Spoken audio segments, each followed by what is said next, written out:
సర్పంచ్ పనిచేసిన మాజీ సర్పంచ్ గారు వీళ్ళందరి సహకారంతో ఈ రేణుగుంట రైల్వే బ్రిడ్జి 13వ తేదీ ఈ నెల మూసేశారు. అప్పటి నుంచి ప్రజలు అనేది చాలా ఇబ్బందులు అనేది పడిన పరిస్థితులు ఉన్నాయి. అనేక ఇబ్బందులు పడినాయి.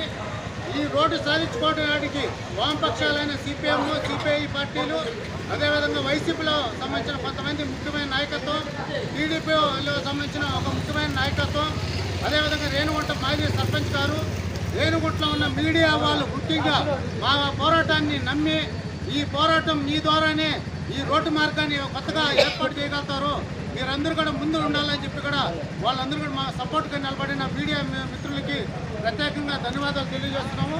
ఈరోజు 13వ తేదీ నుంచి అనేక రేణుగుంట ప్రజలందరూ ఏదైతే ఆల్టర్నేటివ్ చూపించామో అని శ్రీకాళహస్తి ఆర్టీఓ గారు చెప్తారు. ఇట్లా మంగళం రూటు, అదేవిధంగా నారాయణాద్రి హాస్పిటల్ నుంచి తిరుచానూరు రోడ్డు మీదుగా బైపాస్ మీదుగా ఇక రేణుగుంటలోకి వచ్చేదానికి మార్గాలు ఉన్నాయి. అదేవిధంగా సొంత మార్గం ఉంది అని చెప్పి ఆల్టర్నేటివ్ ఇదే అని చెప్పారు. అయితే పాలక వర్గమైన ఏదైతే ఉందో తెలుగుదేశం కూటమి ప్రభుత్వంలో బీజేపీ ఉంది, జనసేన పార్టీ ఉంది.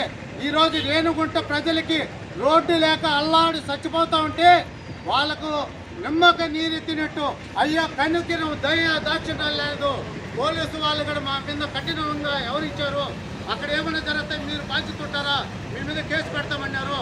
మేము ఈ రోడ్డు కోసం ప్రజల తరఫున వామపక్ష పార్టీలు, కమ్యూనిస్ట్ పార్టీలు కేసులైనా పెట్టించుకుంటాం, జైలుకైనా పోతాం అని చెప్పి నిరసన తెలియజేస్తామంటే పర్మిషన్ కోసం అడిగితే మీ మీద 30 యాక్ట్ కింద కేసు బుక్ చేస్తామని చెప్పి మాట్లాడిన దుర్మార్గమైన పోలీస్ వ్యవస్థ ఉంది. ఈరోజు పాలక వర్గం అట్టే ఉంది, పోలీస్ వ్యవస్థ అట్టే ఉంది.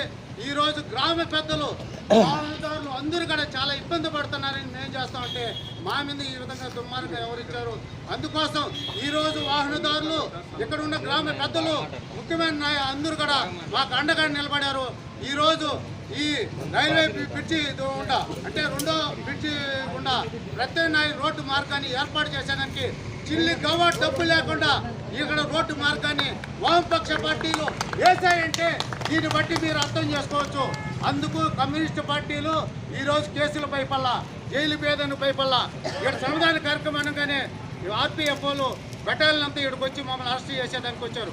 కేసులు పెడతామన్నారు. మీరు కేసులు పెట్టండి, మేము ఇక్కడ శ్రమదానం చేస్తాం, చెట్లు అన్ని కొట్టి దారి చూపిస్తాం, వేస్తామని చెప్పలేదు, దారి చూపిస్తాం ప్రజలకి.